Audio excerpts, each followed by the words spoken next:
예, 자, 우리 하나님의 말씀은 골로새서 4장입니다.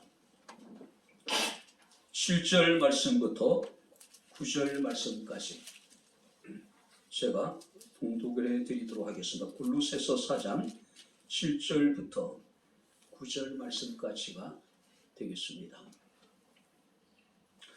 두기고가 내 사장을 다 너희에게 알려주리니 그는 사랑받는 형제요 신실한 일꾼이요 주 안에서 함께 종이 된 자니라. 내가 그를 특별히 너희에게 보내는 것은 너희로 우리 사정을 알게 하고 너희 마음을 위로하게 하려 함이라. 신실하고 사랑받는 형제 오네시모를 함께 보내노니 그는 너희에게서 온 사람이라. 그들이 여기 이를 다 너희에게 알려주리라. 아멘. 하나님 아버지 은혜와 사랑을 진심으로 감사합니다. 바쁘고 분주함 속에서도 살아계신 하나님을 예배케 하시고 이 시간 주의 말씀을 충동할 수 있는 은혜를 베풀어 주심을 감사를 드립니다. 주의 말씀이 선포될 때 말씀 우리에게 은혜가 되게 하시고 위로가 되게 하시고 말씀 가운데 우리 자신을 다시 한번 성찰할 수 있는 아름다운 귀한 시간이 되게 하옵소서. 성령께서 말씀을 깨달을 수 있는 지혜를 주옵소서. 예수님 이름으로 기도합나이다. 아멘. 할렐루야. 자, 우리 옆에 있는 분들과 인사하겠습니다. 하나님 우리와 함께 하십니다. 인사하겠습니다. 하나님 우리와 함께 하십니다. 할렐루야. 제가 목회를 하면서 교인들에게 가장 많이 소개하는 인물이 A.W. 토저라고 하는 분입니다. 그 토저의 세상과 충돌하라고 하는 책에 보게 되면은 그는 유명한 교회사의 그 학자의 이야기를 소개하고 있습니다. 자, 그 글을 보게 되면은 카톨릭에서 성자로 인정을 받기 위해서는 먼저 그 사람이 유머 감각이 있는지를 증명해야 된다. 우리가 캐톨릭에서 말하는 성자라고 하는 것은 굉장히 우리가 진지하고 우리가 성자라고 하면 그들 삶 속에서 우리가 유머라고 하는 찾아볼 수 없을 정도로 진지한 그런 모습을 생각하게 되는데 캐톨릭에서 성자로 임명하기 위해서는 먼저 해야 될 일은 뭐냐면은 그 사람이 유머가 있다는 것을 증명을 해야 된다는 거예요. 그래서 그런 얘기를 합니다. 우울한 사람은 성자로 인정을 받지 못했다고 이야기를 합니다. 자, 그러면서 토저는 이런 이야기합니다. 진지함과 우울함은 전혀 다른 것이다. 교회는 우울한 곳이 아니라 진지한 곳이라고 그는 정의를 하고 있습니다. 그래서 교회가 경박한 곳으로 변질되어졌다면 진지함을 회복해야 된다라고 이야기를 하고 있습니다. 우리가 살아계신 하나님을 예배하는 시간입니다. 할렐루야. 그러니까 우울함으로 예배하는 것이 아니라 참으로 진지함으로 하나님을 예배할 수 있는 아름다운 귀한 시간이 될 수 있기를 주 이름으로 축원합니다. 천주교의 2000년 역사 속에서 수많은 성인들이 등장했는데 그들은 그리스도의 복음을 위해서 초계와 같이 자기 자신 하나님 앞에 순교의 제물로 드린 사람들이잖아요. 굉장히 엄격한 바로 어떤 때로는 금욕적인 삶을 살기도 했던 사람들입니다. 그런데 그들 삶 속에서 반드시 그 유머가 있었다는 거예요. 기쁨으로, 즐거움으로, 그렇지만 우리가 진지함으로 하나님을 예배할 수 있는 귀한 시간이 될 수 있기를 주 이름으로 축원합니다. 자, 오늘 이 골로새서는 에베소서, 빌립보서, 빌레몬서와 더불어서 바울의 옥중서신이라고 불려지고 있습니다. 자, 이 바울이 로마 감옥에 수감되어져서 이 네 권의 서신을 기록했는데 이 네 권의 서신 가운데 골로새서와 에베소와 또 여러분들이 빌레몬서는 아마 두기고라고 하는 인물을 통해서 바로 이렇게 이제 교회에 전달되어졌을 것이다. 그렇게 추측을 합니다. 실제적으로 골로새와 에베소서는 그 두 기구가 전달한 것이 사실이고, 이 빌레몬도 아마 바로 이 빌레몬서를 바울이 기록한 것을 이 두 기구가 그 빌레몬에게 아마 개인적인 서신으로 전달했을 것이다라고 그렇게 우리가 추측할 수 있습니다. 자, 그런데 우리는 이 두 기구라고 하는 인물이 구체적으로 어떤 인물인지는 잘 알 수 없어요. 그가 어떤 경로를 통해서 회심을 하고 그가 사도 바울의 동역자가 되었는지는 우리가 알 수 없다라고 하는 겁니다. 자, 그런데 이 두 기구라고 하는 사람은 확실한 것은 아시아 사람이라는 겁니다. 자, 바울이 에베소 지역에서 3년 동안의 복음을 전할 때에 아마 그때 아마 그가 회심을 했을 것이고 바울의 제자가 되었을 것이고 나중에는 바울의 동역자 가운데 한 사람이 되었을 것이다. 자, 이 두 기구는 바울과 함께 이 그리스 지방의 많은 교회들을 다니면서 이방 성도들로 하여금 극심한 어떤 이제 가뭄으로 고통을 당하고 있는 예루살렘 교회를 돕기 위한 구제 헌금을 이렇게 이제 하게 됩니다. 그때 사도 바울과 함께 그 구제 헌금을 예루살렘 교회에 전달했던 함께 했던 사람이 바로 이 두 기구라고 하는 인물입니다. 뿐만 아니라 바울이 로마 감옥에 갇혀 있을 때에 끝까지 바울을 함께 하면서 바울을 위해서 수종을 들었던 사람, 그러니까 사도 바울의 어떤 손발이 되었던 사람이 바로 이 두 기구라고 하는 인물입니다. 그리고 아까 말씀드렸듯이 에베소서와 골로새서와 빌레몬서를 이렇게 전달했던 인물이 바로 이 두 기구라고 하는 인물입니다. 그런데 한국교회 성도들에게 이 두 기구라고 하는 인물은 상당히 낯선 인물로 인식되어지고 있는 거예요. 우리 에베소서 6장 21절 22절 말씀을 보게 되면 사도 바울은 에베소 교회 성도들에게 나의 사정 곧 내가 무엇을 하는지 너희에게 알리려 하노니 사랑받는 형제요 주 안에서 신실한 일꾼인 두 기구가 모든 일을 너희에게 알리게 될 거라고 이야기를 합니다. 뿐만 아니라 우리 사정을 알리고 또 너희 마음을 위로하기 위하여 내가 특별히 그를 너희에게 보내었노라. 그러니까 골로새 교회도 똑같은 이야기를 하고 에베소 교회 성도들에게도 똑같은 이야기를 해요. 사랑받는 형제요 주 안에서 신실한 일꾼이고 내가 특별히 이 두 기구를 너희에게 보내는데 이 두 기구가 너희 마음을 위로하게 될 것이라고 이야기합니다. 그러니까 대단한 인물이라는 거죠. 왜냐하면 우리가 만약에 어떤 사람들에게 중요한 편지를 보내게 된다면 지금이야 우리가 어떻습니까? 무채고 여가지고 아니면 여러분들이 킥으로 우리가 배달할 수 있겠죠. 근데 고대에서는 그게 아니잖아요. 사람을 통해서 편지를 전달할 수밖에 없는 상황이잖아요. 근데 그 편지가 정말로 중요한 서신이라면 아무에게나 맡길 수 있을까요? 그럴 수 없는 거예요. 가장 신뢰할 수 있는 사람, 가장 믿을 수 있는 사람을 통해서 그 서신을 아마 전하게 될 겁니다. 그런 측면에 봤을 때에 이 바울은 하나님의 계시를 받은 이 서신을 에베소 교회와 골로새 교회와 빌레몬이라는 사람에게 전하게 되는데 그러기 위해서는 그가 가장 신뢰할 만한 믿을 만한 사람을 이제 보내야 되겠죠. 그건 누구냐면 바로 두 기구라고 하는 인물입니다.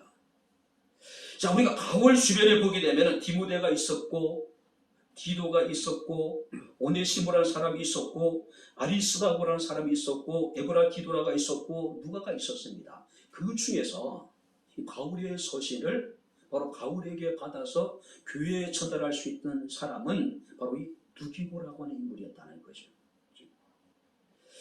바로 그는 바울에게서 사랑받는 형제였고 신실한 일꾼이었고 주 안에서 함께 종된 바울의 좋은 동역자였다는 이야기예요. 그렇다면 이 두 기구라고 하는 사람의 이름의 뜻이 뭐냐면은 행운, 그러니까 복 또는 유쾌하다. 바울에게 있어서 두 기구를 만난 것은 그에게 있어서 큰 행운이었다는 이야기예요. 바울에게 있어서 두기고는 복이었고, 바울에게 있어서 바울은 지금 로마 감옥에 갇혀 있는데 이 두기고는 바울의 그 암울한 로마 감옥 생활에 있어서 큰 즐거움이고 기쁨이었고 유쾌한 마음을 줄 수 있는 그런 사람이었다는 거죠. 자, 그렇다면 사도 바울이 증언하고 있는 이 두기고라고 하는 인물은 어떤 인물일까? 오늘 제 원래 설교 제목은요, 누가 되어야 할 것인가 했어요. 근데 너무 정치적인, 우리가 큰 행사를 앞두고 좀 제목이 좀 너무 강한가 싶어가지고 사랑받는 형제 두기고라고 하는 인물로 바꾼 거예요. 우리 두기고라고 하는 인물을 통해서 이제 3월 9일날 대통령 선거를 하게 되겠죠. 누가 되어야 될 것인가? 누가 정말로 대한민국의 미래를 이끌어 나갈 수 있는 지도자가 되어야 될 것인가를 이렇게 이야기하고 싶었는데 조금 우리가 이제 그런 부분에 대해 좀 주의를 기울일 필요가 있다고 생각을 해서 제목도 바꾸고 내용도 많이 이렇게 바꾼 것이 사실입니다. 자, 그렇다면은 바울에게 있어서 또 뿐만 아니라 바울과 함께했던 많은 사람들에게 있어서 이 두기고라는 인물은 사랑받는 형제였습니다. 사랑받는 형제였어요. 누구보다도 신뢰할 수 있는 사람, 믿을 수 있는 사람, 확실한 사람이었다는 거죠. 자, 구체적으로 본문에 나타나 있는 두기고는 어떤 사람일까? 함께 살펴보면서 은혜를 나누겠습니다. 자, 7절을 우리 다시 한번 같이 읽겠습니다. 두기고가 내 사정을 다 너희에게 알려주리니 그는 사랑받는 형제요 신실한 일꾼이요 주 안에서 함께 종이 된 자니라. 첫 번째 그는 어떤 인물로 소개되고 있습니까? 사랑받는 형제 두기고. 자, 여러분들 우리가 어떤 사람에게 특별히 사랑을 받는다라고 하는 것은 그는 사랑을 받을 만한 남다른 무엇인가가 있다는 이야기겠죠.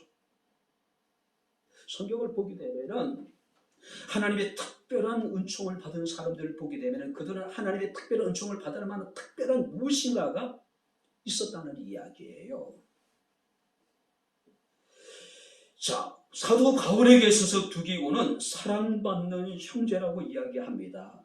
형식적으로 이야기하는 게 아니에요. 바울의 진심을 담아서 지금 이 두기고를 골로새 교회 성도들에게 소개하고 있는 거예요. 뭘 말하냐면은 이 두기고는 바울과 어떤 특별한 관계를 가지고 있었던 인물이 확실하다는 거죠.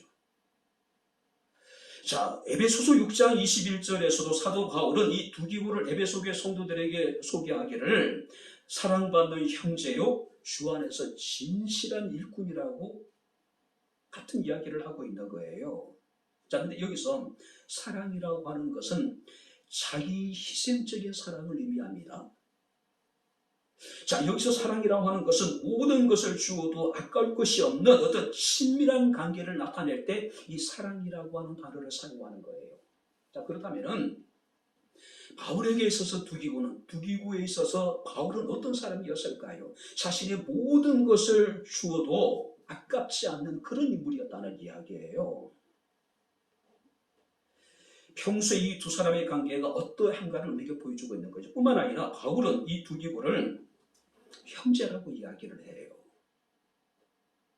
성경에 형제라고 이렇게 기록할 때는 일반적으로 형제는 동일한 어머니에게서 난 자지요. 뿐만 아니라 같은 고향의 사람, 그리고 같은 스승의 제자. 그러니까 일반적으로 형제라고 하면은 혈연과 지연과 학연과 관계되어져 있는 사람들이에요. 그리고 같은 주를 하나님으로 모시는 모든 성도들이 형제였단 말이에요.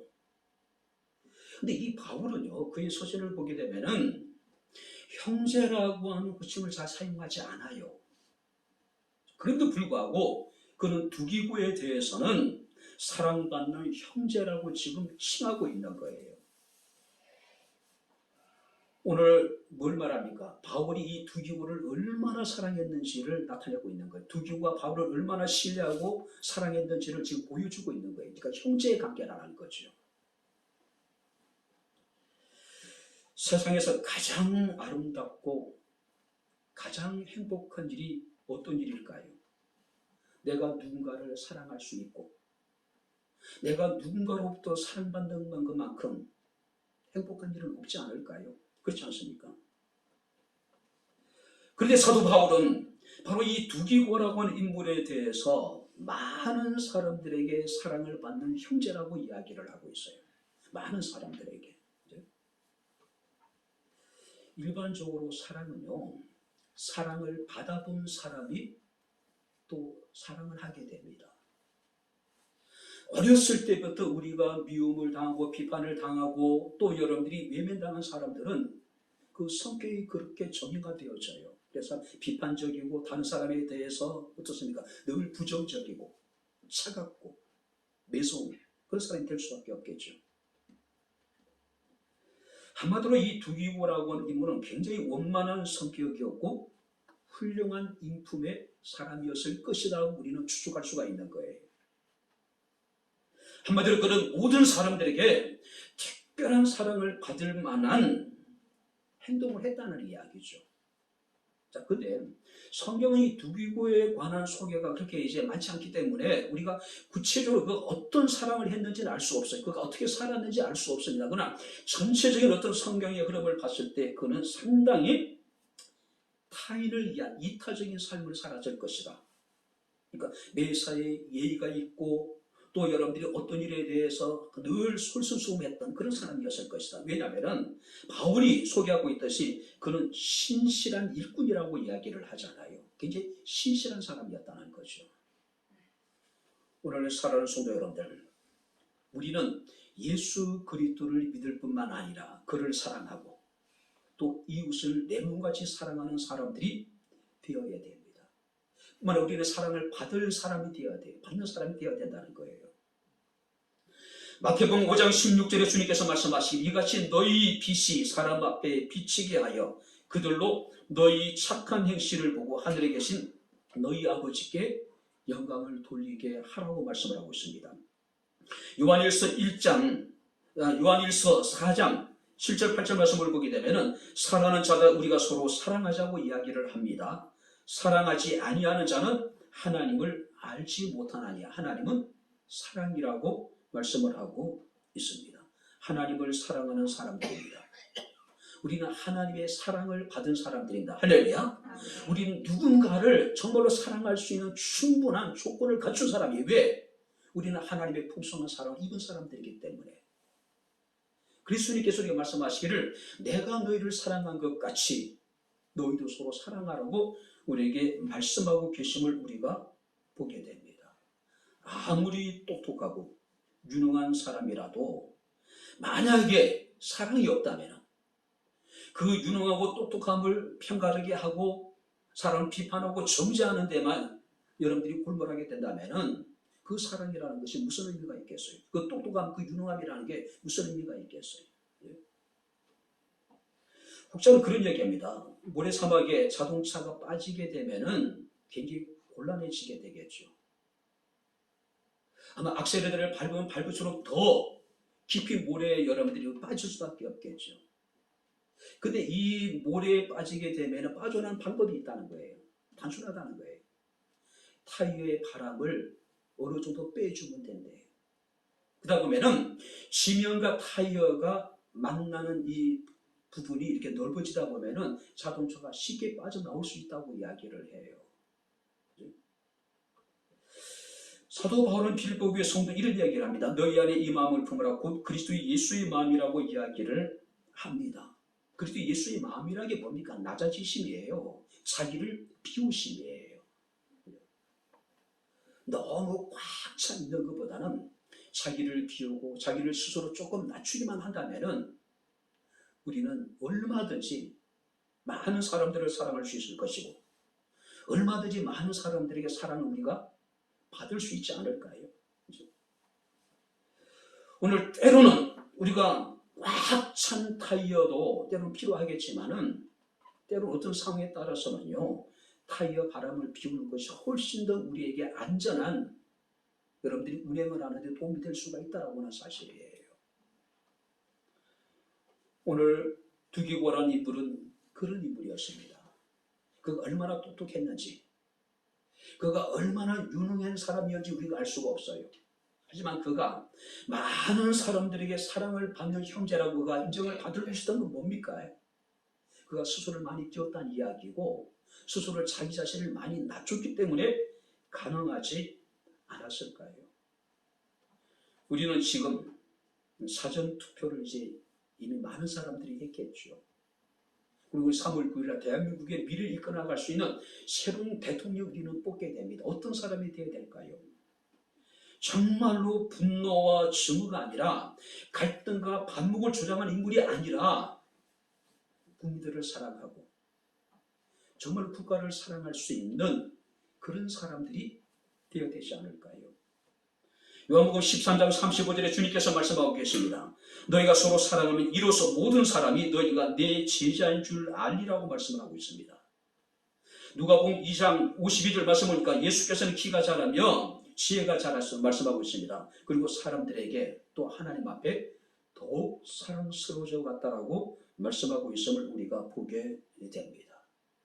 사랑받는 성도, 사랑받는 우리 모든 백향목의 성도들이 될 수 있기를 주의 이름으로 축원합니다. 두교는 그런 인물이었다는 거죠.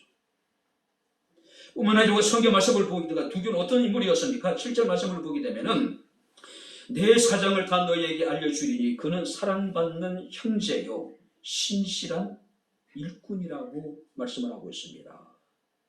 두기고에 대한 또 다른 평가는 뭐냐면은 그는 신실한 사람이었다. 신실한 사람이었다. 자, 여기서 신실하다라고 하는 의미는 어떤 의미냐면은 주인이 무엇인가를 요구할 때 적재적소에 필요한 것들을 항상 준비할 수 있는 사람. 그러니까 믿고 신뢰할 만한 사람, 확실한 사람. 그렇죠? 다시 말해서 처음과 나중이 한결같은 사람 우리가 신실한 사람이라고 이야기를 합니다. 자, 바울은 어쩌면은요, 이 두기고라고 하는 인물이 자신을 대신해서 하나님의 일을 가장 적절하게 무리 없이 수행할 수 있는 인물이라고 아마 여기고 있었던 것 같아요. 그래서 두기고에 대해서 신실한 일꾼이라고 지금 이야기하고 있는 겁니다. 자, 그런데 자, 성경에서 신실하다고 하는 의미는요, 때로는 진실로, 때로는 성실로, 때로는 충성이라고 하는 단어로 번역을 합니다. 무슨 말이냐면은 우리가 다른 사람이 신실하다고 표현하게 될 때에 자기에 대해서는 진실이라고 표현하고 다른 사람에 대해서는 신실이라고 표현하고 그리고 하나님에 대해서는 충성이라고 하는 단어로 번역이 되어지고 있는 거예요. 그러니까 우리가 진실이라고 하는 단어를 자기 자신에게는 진실, 다른 사람에게 대해서는 신실, 하나님에 대해서는 충성이라고 표현하고 있는 같은 단어예요. 실제로 두기고라는 인물은 자신에 대해서 언제나 진실한 사람이었고 에베소 교회와 또 골로새 교회와 또 바울과 많은 사람들에 대해서는 그는 성실한 사람이었고 뿐만 아니라 하나님에 대해서는 그는 충성스러운 일꾼이었다는 거죠. 그래서 사도 바울은 그를 신실한 일꾼이라고 지금 표현하고 있는 거예요. 지금 바울은 로마 감옥에 갇혀 있습니다. 자, 로마 감옥에 수감되어져 있는 이 바울은 바로 골로새 교회 성도들을 위해서 바로 이 서신을 썼어요. 그리고 이 서신을 골로새 교회 성도들에게 누가 전달이 될 것인가? 바울이 선택한 인물은 바로 두기고예요. 근데 이게 무엇이 말합니다. 바울이 갇혀있는 로마와 이 골로새는 1600km 떨어져 있는 먼 거리예요. 제가 계산해 보니까 4000리예요. 4000리. 그 길이 녹록지 않습니다. 바로 로마를 떠나서 이탈리아 반도를 횡단을 하게 됩니다. 걸어서. 그러니까 우리가 옆 파주에서 속초까지 걸어 일단 가야 되는 거예요. 그리고 이탈리아와 그리스의 어떤 사이에 있는 아드리아라고 하는 그 바다를 건너야 됩니다. 배를 타고요. 그리고 다시 그리스를 횡단해가지고 에게해까지 걸어가야 돼요. 거기서 다시 배를 타고 에게해를 건너서 밀레도 도착하고 또 밀레도에서 골로새까지 가는 굉장히 가파른 언덕길을 수백 킬로 가야 돼요. 지금처럼 교통수단이 좋은 것도 아닙니다. 한 번 길을 떠나게 되면 몇 개월이 걸리지 알 수 없는 거예요. 그것도 모든 길의 여정이 순탄할 때만 가능한 거예요. 바울이 두기고에게 맡긴 것은 단순한 안부 편지가 아닙니다. 골로새 교회 성도들의 신앙의 지침서고 골로새 교회 성도들의 삶의 기준이 되고 뿐만 아니라 하나님으로부터 계시받은 바로 여러분들이 소신입니다. 바울은 이 소신을 기록할 때에 얼마나 많이 기도했을 것이고 얼마나 심의를 기울여서 바로 한 문장 한 문장 써나갔을 거예요. 어쩌면 지금 사도 바울은 로마 감옥에 갇혀 있습니다. 어쩌면 이 골로새서 자체가 사도 바울의 유언이 될 수 있는 그런 글입니다. 언제 다시 기록되는지 알 수 없는 거예요. 어느 것보다도 소중하고 중요한 소식입니다. 근데 이걸 아무나 맡길 수 있겠어요? 아니에요. 가장 믿고 신뢰할 만한 사람, 그 사람에게 이 소식을 맡겼는데 바울은 이 두기고라고 하는 인물을 선택하게 된 겁니다. 이 바울의 기대대로 바람대로 이 두기고라는 인물을 아주 침착하게 신실하게 자신에게 맡겨진 그 일을 잘 감당해 나가는 모습을 우리가 보게 됩니다. 한번 상상해 보시면 1600km예요. 이탈리아 반도를 횡단을 하게 되고 아드리아해를 배를 타고 항해를 하게 되고 다시 이제 그리스를 횡단하게 되고 그리고 에게를 또 바다 항해를 해야 되고 그리고 이제 터키에 도착해가지고 밀레도에 다시 골로새 이르기까지 정말로 먼 여정이었단 말이에요. 오늘 고린도후서 11장에 보게 되면은 바울이 전도자로서 겪었던 수많은 고난에 대해서 증거를 합니다. 그러니까 어쩌면은 전도자로서 바울의 삶에서 이 고난은 어쩌면은 필연적인 건데 몰라요. 그죠? 많은 고난 가운데 특별히 바울이 이런 얘기를 합니다. 그는 강의 이영, 강도의 이영, 신의 이영, 광야의 이영, 바다의 이영. 결국 이 두기고라는 인물 역시도 1600km를 여행하는 과정에 강의 위험도 있었을 것이고 강도의 위험도 있었을 것이고 신의 위험도 있었을 것이고 광야의 위험도 있었을 것이고 바다의 위험도 있었을 거예요. 그것을 모두 다 그는 겪으면서 바로 이 바울의 서신을 골로새 교회 성도들에게 전달했다고 하는 사실이에요. 그래서 바울은 그를 증언하기를 그는 신실한 일꾼이었다. 자, 우리가 고린도전서 4장 12절에 바울은 이런 이야기를 합니다. 사람이 마땅히 우리를 그리스도의 일꾼이요 하나님의 비밀을 맡은 자로 여길지니 그리고 맡은 자에게 구할 것은 충성이라고 이야기하고 있어요. 자, 우리는 그리스도의 일꾼입니다. 하나님의 비밀을 맡은 자라고 이야기하고 있습니다. 그들에게 요구되는 건 뭐냐면은 충성이라고 하는 거예요. 그런 측면에 봤을 때에 이 두기고는 정말로 충성스럽고 신실한 일꾼이었다. 그죠? 자, 두기고 입장에서 한번 생각해 보시기 바랍니다. 지금 바울에게 있어서 이 서신, 오늘날 우리에게 이 서신은 정말로 대단한 것이지만은 당시에 이 두기고가 이 서신을 이렇게 정말로 중요한 대단한 것이라고 생각했을까요? 그죠? 아마 일반적인 사람이었다면은 바울이 자신의 손에 쥐어준 이 서신을 그냥 단순한 안부 편지로 생각할 수도 있을 거예요. 별로 그렇게 그 서신의 중요성을 인식하지 못했을 수 있을 거란 말이에요. 그리고 바울의 주변에는 비록 바울이 감옥에 갇혀 있었지만은 적지 않은 사람들이 있었습니다. 감옥이라고 하지만 실제적으로는 가택연금 상태였단 말이에요. 그러니까 사람들이 들고 날 수가 있었단 말이에요. 다른 사람도 많은데 왜 해필이면은 나야?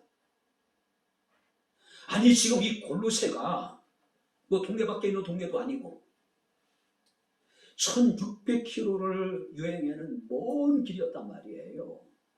강의 위험도 있었을 것이고 바다의 위험도 있었을 것이고 시내 위험도 있었을 것이고 강도의 위험도 있었을 것이고, 그죠? 결코 순탄하지 않는 여행이었단 말이에요. 그럼에도 불구하고 그는 신실하게 충성스럽게 바울이 자신에게 맡긴 그 일을 잘 감당했다는 이야기예요. 그래서 바울이 두기고에 대한 평가는 뭡니까? 신실하다라고 지금 이야기하고 있는 거예요.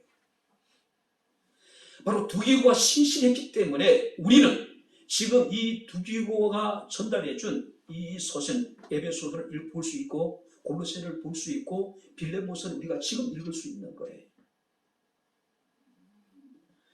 뿐만 아니라 사도 바울은 두기고에 대해서 뭐라고 하냐면 주 안에서 함께 종이 된 자라고 이야기를 합니다. 무슨 얘기냐면은 그리스도와 연합하여 같은 주인을 섬기는 동역자, 같은 종이라고 이야기하는 거예요.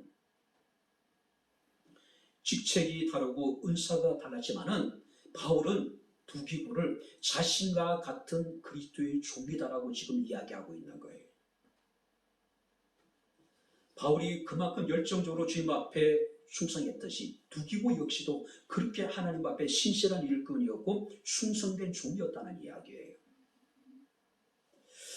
우리가 역대상 11장에 보게 되면은 블레셋이 이스라엘을 쳐들어옵니다. 그런데 그들이 어디로 쳐들어왔냐면은 바로 다윗의 고향이었던 베들레헴으로 쳐들어와 버려요. 그래서 블레셋 사람들이 베들레헴에서 진을 치고 다윗의 이스라엘 군대와 일전을 벌이게 됩니다. 근데 다윗이 아마 왕이 되고 난 다음에 베들레헴을 방문한 기회가 그렇게 많지 않았을 거예요. 그죠?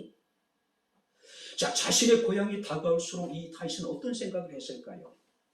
어렸을 때 베들레헴에서 아버지의 양떼를 돌보고, 그죠? 베들레헴의 그 성문 곁에 있는 우물에서 물을 마시면서 피곤을 달래고 지친 몸을 달랬던 그런 추억들을 아마 생각했을 거예요. 그 전쟁통에.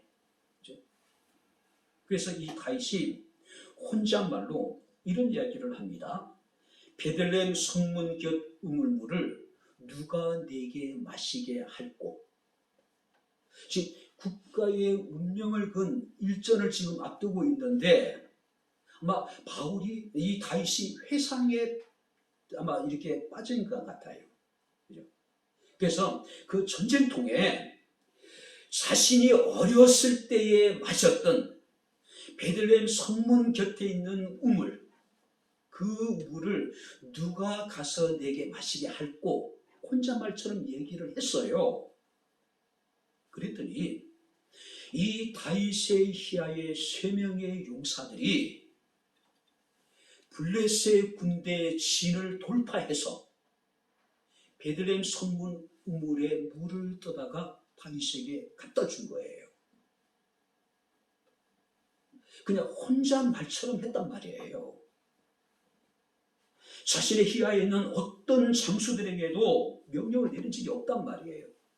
근데 그런 자신의 왕의 그 혼잣말 하는 것 같은 이야기를 듣고 3명의 용사들이 의기투합을 한 거예요. 왕이 지금 베들레헴 성문 곁에 있는 그 우물을 마시기를 원하는데 우리가 블레셋 진을 우리가 뚫고 나가서 우물을 떠다가 우리 왕에게 드리자. 그 우물을 손에 받아든 다윗의 심정이 어떠했을까요? 감격했을까요? 또 얼마나 그 장수들이 믿음직스러웠을까요? 얼마나 그 장수들이 사랑스러웠을까요?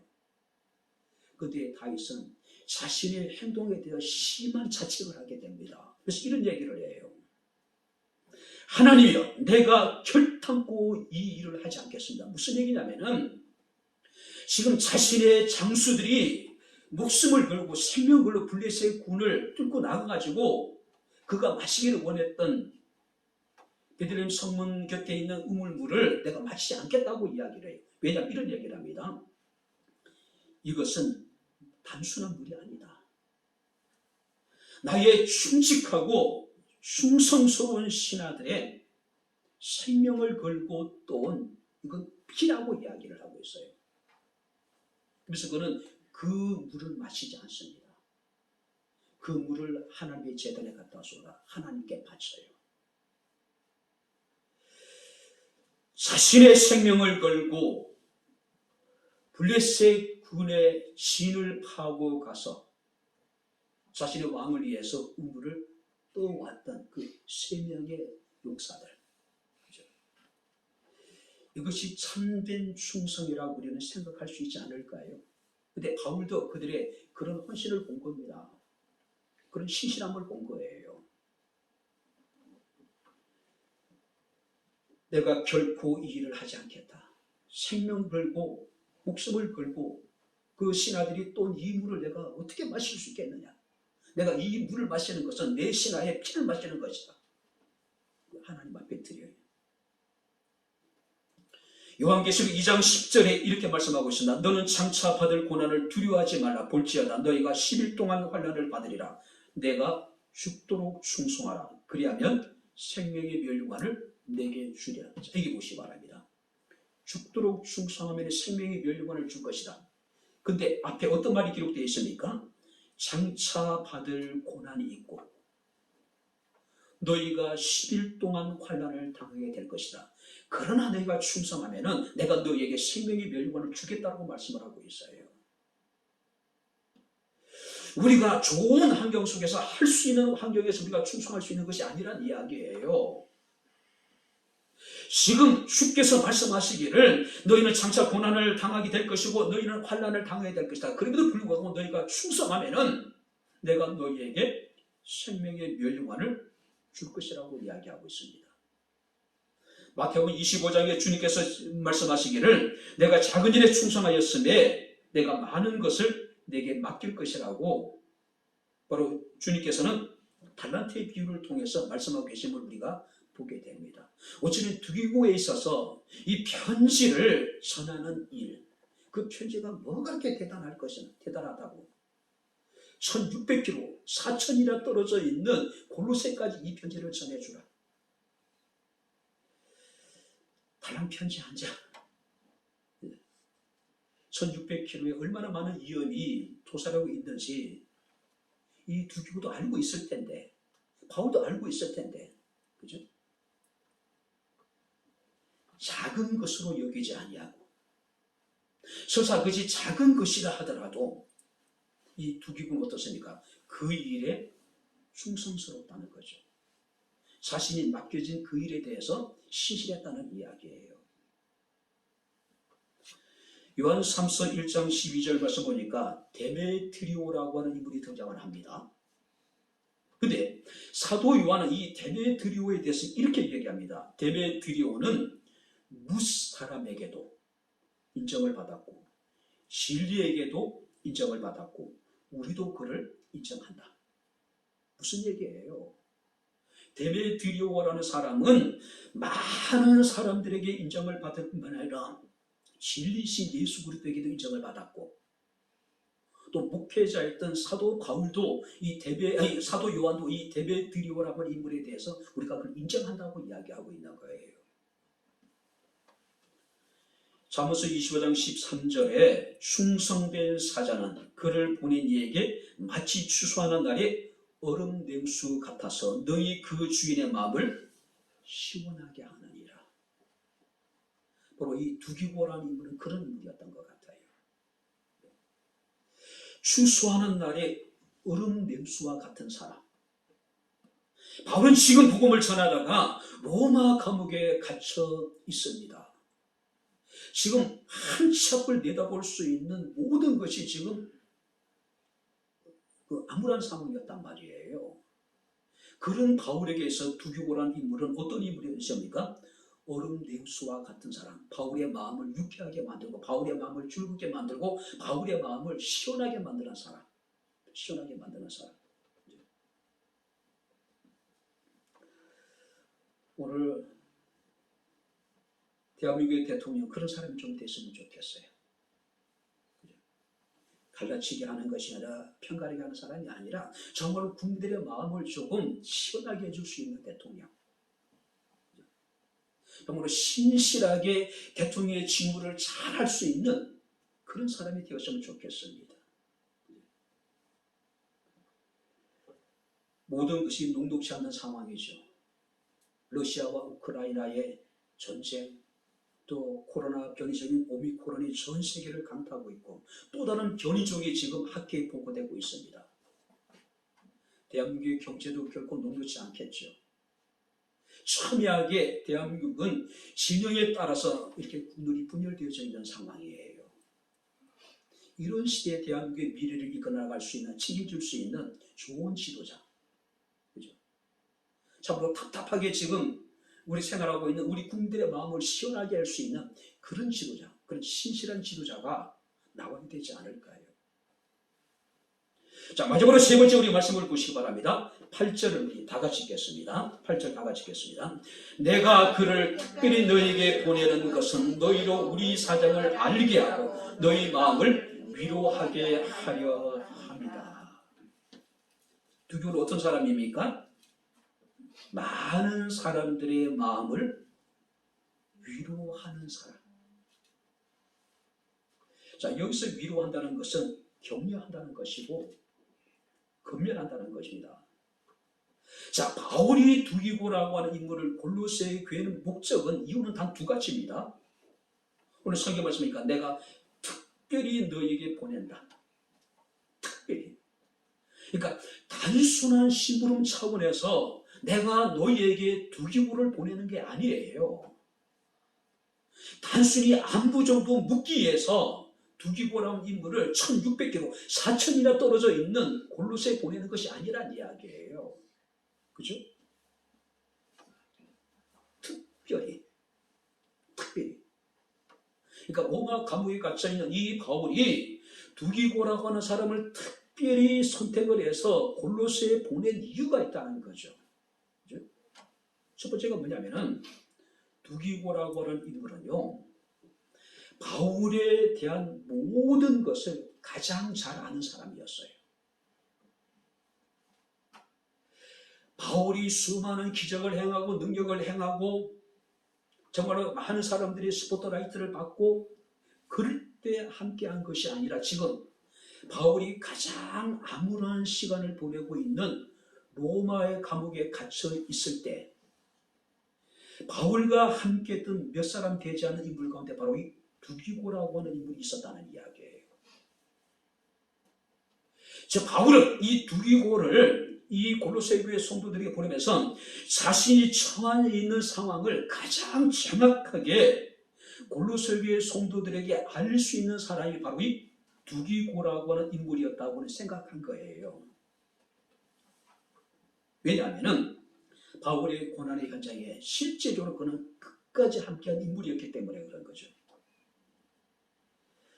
우리가 상대를 가장 잘 이해하고 사랑하고 위로할 수 있는 인물은 어떤 인물입니까? 나와 전혀 다른 세상에 살다가 어느 날 갑자기 와가지고 우리를 사랑하고 이해하고 우리를 위로한다는 건 불가능해요. 실제 그 상황 속에서 함께 할 수 있는 사람. 그죠? 여러분들이 궁율이라고 하는 단어의 의미 속에는요, 눈을 맞춘다는 의미가 있어요. 저 높은 곳에 별천지에 살다가 어느 날 갑자기 내가 보통 사람을 그 시대를 얘기했던 어느 대통령이 있습니다. 군인으로서 일 듣고서만 발가오고 국민들이 부유한 어떤 힘을 가지고 쿠데타를 일으키고 수많은 사람들을 죽였는데 어느 날 갑자기 내가 보통 사람입니다. 그 보통 사람이 아니에요. 근데 국민들은 속아 넘어가는 거예요. 진정한 기도자는요, 고난과 시련과 역경을 함께한 사람, 함께 아픔을 겪고 함께 부둥켜 안고 눈물 흘리면서 함께 살을 이렇게 부둥켜 가면서 살아가는 사람, 그런 사람들이 옆에 있을 때 위로가 될 수 있는 거죠. 뿐만 아니라 바울이 두교를 보낸 이유는 뭐냐면은 지금 골로새 교회 성도들을 위로하기 위한 거예요. 바울의 장기 투옥으로 인해 가지고 지금 골로새 교회 성도들은 지금 마음이 상심에 있었어요. 그죠? 상심에 있었어요. 뿐만 아니라 지금 골로새 교회 성도들은 여러 가지 교회적인 문제로 인해서 외부적인 환란으로 인해 가서 많은 고통을 겪고 있었단 말이에요. 그래서 바울은 이 두 기구를 통해서 바울이 얼마나 그들을 사랑하고 그들을 위해서 기도하고 있는지 알게 함으로써 이 골로새 교회 성도들을 위로하기 위해서 바로 이 두기고라고 하는 인물을 보냈다는 거예요. 실제적으로 이 두기고로 인해서 에베소 교회 성도들이 위로를 받고 두기고로 인해서 골로새 교회 성도들이 하나님의 위로를 받을 수 있었다는 이야기예요. 우리 백향목교회 성도들은 교회가 가장 어렵고 힘들 때 함께 했던 분들이잖아요. 정말로 교회가 끝났다고 생각되어질 정도로 극한 상황 속에서 끝까지 우리는 함께한 사람들이잖아요. 누구보다 우리는 서로를 잘 알고 이해하고 사랑할 수 있는, 그리고 위로할 수 있는 사람들이잖아요. 오늘 성경에 이렇게 말씀하고 있습니다. 내가 그를 특별히 너희에게 보내는 것은 너희로 우리 사정을 알게 하고 너희 마음을 위로하게 하려 합니다. 서로가 서로를 이해하고 사랑하고 그리스도의 마음으로 서로 위로할 수 있는 아름다운 우리 백향목교회 성도들이 될 수 있기를 주님 이름으로 축원합니다. 이제 말씀을 마치도록 하겠습니다. 두기고는 유쾌하다, 행운, 복이라고 하는 이름의 뜻을 가지고 있습니다. 실제적으로 바울에게 있어서 이 두기고라는 인물은 그 마음을 즐겁게 했던 인물입니다. 어쩌면 바울에게 있어서 두기고는 복이었고 행운이었어요. 두기고에 있어서 바울도 마찬가지죠.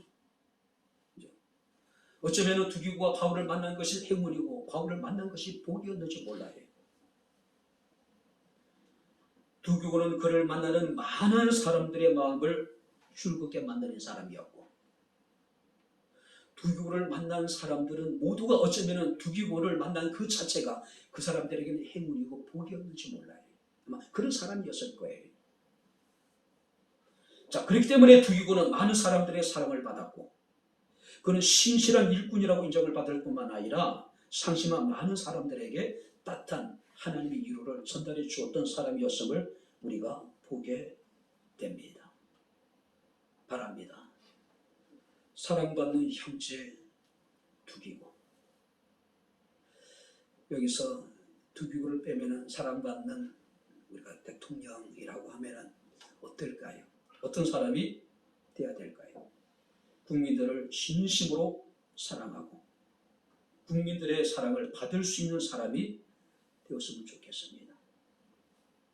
뿐만 아니라 정말로 국가와 국민들을 위해서 신실하게 일할 수 있는 사람, 자기 자신에게 일단 신실하고 다른 사람에 대해서 신실하고 국가에 충성할 수 있는 사람, 국민들의 아픔을 헤아리고 국민들의 아픔을 이해하고 국민들의 마음을 시원하게 만들고 답답한 국민들의 마음을 이렇게 위로해 줄 수 있는 그런 사람, 우리 백향목교회 성도들이 다 될 수 있기를, 그런 사람이 대한민국 대통령이 되었으면 좋겠다라고 하는 바람을 가져봅니다.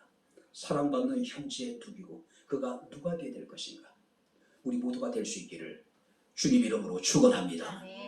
기도하겠습니다. 하나님 아버지, 하나님의 은혜와 사랑을 진심으로 감사를 드립니다. 누가 사랑받는 형제가 되어야 될 것인가, 오늘 주의 말씀을 통해서 우리 자신을 다시 한번 돌아볼 수 있는 귀한 은혜를 베풀어 주심을 감사를 드립니다. 아버지 하나님, 많은 사람들에게 사랑을 받으며 많은 사람들을 사랑할 수 있는 자가 되게 하옵소서. 하나님 앞에 신실한 일꾼으로 인정받는 우리의 삶이 되게 하시고 상심한 많은 사람들에게 그리스도의 위로를 전할 수 있는 백향목교회 사랑하는 모든 성도들이 되게 하옵소서.